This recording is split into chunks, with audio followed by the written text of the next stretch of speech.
না, মাইক্রোফোনের চকচকে যুগের নয়, না ডিজিটাল অটোটিউনের কারুকাজ। একটা কাঁচা, অমলিন অথচ অদ্ভুতভাবে নিখুঁত কণ্ঠ। আপনি থমকে যান। কার কণ্ঠ এটা? সময়ের ধুলো ছেড়ে উঠে আসে একটি নাম, কুন্দন লাল সাইগল। আজ তার জন্মদিন, অথচ তাকে মনে করার জন্য আলাদা করে কোনো উপলক্ষ লাগে না, কারণ তিনি নিজেই এক যুগ, এক মানদণ্ড, এক অনন্ত প্রতিধ্বনি। 1904 সালের 11ই এপ্রিল জম্মুর এক সাধারণ পাঞ্জাবি পরিবারে জন্ম নিয়েছিলেন সাইগল। তার বাবা অমরেন্দ্র সাইগল ছিলেন প্রশাসনিক কর্মকর্তা, আর মা কেশরবাই সঙ্গীতপ্রাণ এক ধর্মনিষ্ঠ নারী।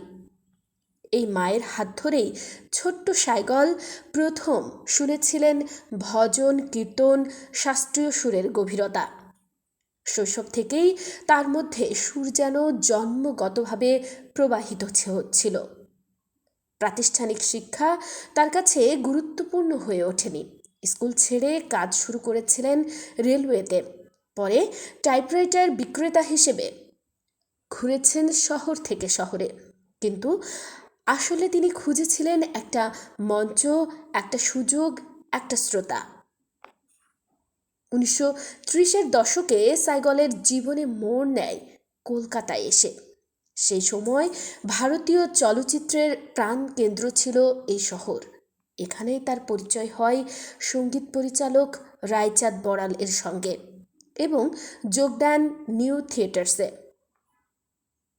মাসিক 200 টাকার চুক্তি, কিন্তু তার থেকেও বড় সম্ভাবনা ছিল সেই স্টুডিওতেই তার পাশে ছিলেন পঙ্কজ মল্লিক, কেসি দে, যারা প্রত্যেকেই তখনকার সঙ্গীত জগতের স্তম্ভ। প্রথম দিকেই চলচ্চিত্রগুলো সফল না হলেও 1933 সালে পুরাণ ভগত তাকে পরিচিত করে তোলে। তারপর একটা বিস্ফোরণ। 1935 সালে দেবদাস অবলম্বনে নির্মিত চলচ্চিত্রে সাইগল অভিনয় করলেন প্রধান চরিত্রে। মাতাল দেবদাসের যন্ত্রণা, প্রেম, ভাঙন সব কিছু তিনি শুধু অভিনয় করেননি, তিনি বেঁচে ছিলেন। আর যখন তিনি গান ধরলেন, বালামায়ে বসমরে মন মে, সেই কণ্ঠ যেন সরাসরি হৃদয়ে আঘাত করল। এই একটি চলচ্চিত্রই তাকে সাধারণ শিল্পী থেকে কিংবদন্তিতে পরিণত করে। আজকের দিনে যেখানে প্লেব্যাক গায়ন চলচ্চিত্রের অপরিহার্য অংশ, সেখানে সাইগল ছিলেন সম্পূর্ণ ভিন্ন। তিনি অন্য কারোর জন্য গান গাইতেন না, তিনি নিজের জন্যই নিজে গান গাইতেন, নিজের চরিত্র, নিজের আবেগ, নিজের আত্মা দিয়ে। এই কারণেই তার গানগুলো এত সত্য, এত জীবন্ত। স্ট্রিট সিঙ্গার ছবিতে বাবুল মোরা নাইহার ছুটো যায়, তিনি ক্যামেরার সামনে লাইভ গেয়েছিলেন। ভাবুন তো, কোনো কাট নেই, কোনো এডিট নেই, শুধু শিল্পী আর তার সুর। অবাঙালি হয়েও সাইগল বাংলা শিখেছিলেন, এবং এমনভাবে শিখেছিলেন যে বাংলা গানেও তিনি হয়ে উঠেছিলেন প্রিয় কণ্ঠ। রবীন্দ্রনাথ ঠাকুর নিজে তার গান শুনে অনুমতি দিয়েছিলেন রবীন্দ্রসঙ্গীত গাওয়ার, যা সেই সময় এক বিরল সম্মান। তিনি প্রায় 30টি বাংলা গান গেয়েছেন, আর প্রতিটি গানই ছিল অনুভূতির গভীরতা। 1941 সালে সাইগল চলে যান বম্বে। এখানে ভক্ত সুরদাস, তানসেন একটির পর একটি সাফল্য তাকে আরও উঁচুতে নিয়ে যায়। তানসেন ছবির দিয়া জ্বালাও আজও শাস্ত্রীয় সঙ্গীতপ্রেমীদের কাছে এক অনন্য নিদর্শন। কিন্তু এই সাফল্যের আড়ালে শুরু হয় এক নীরব পতন।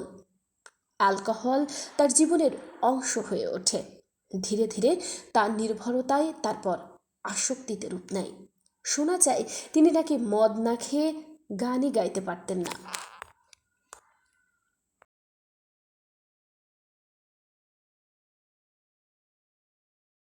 1946 সালে শাহজাহান ছবির জন্য তিনি গাইলেন জব দিল হি টুট গায়া। এই গানটি যেন তার নিজের জীবনের প্রতিধ্বনি। এক ভাঙা হৃদয়ের শিল্পী নিজের শেষ শক্তি দিয়ে গাইছেন। 1947 সালের 18 জানুয়ারি মাত্র 42 বছর বয়সে তিনি চলে গেলেন। সাইগলের প্রভাব এতটাই গভীর ছিল যে পরবর্তী প্রজন্মের প্রায় সব গায়কই তাকে গুরু হিসেবে মানতেন। মোহাম্মদ রফি, কিশোর কুমার, লতা মঙ্গেশকর, মুকেশ প্রত্যেকেই তার কণ্ঠ, তার আবেগ, তার স্টাইল থেকে শিখেছেন।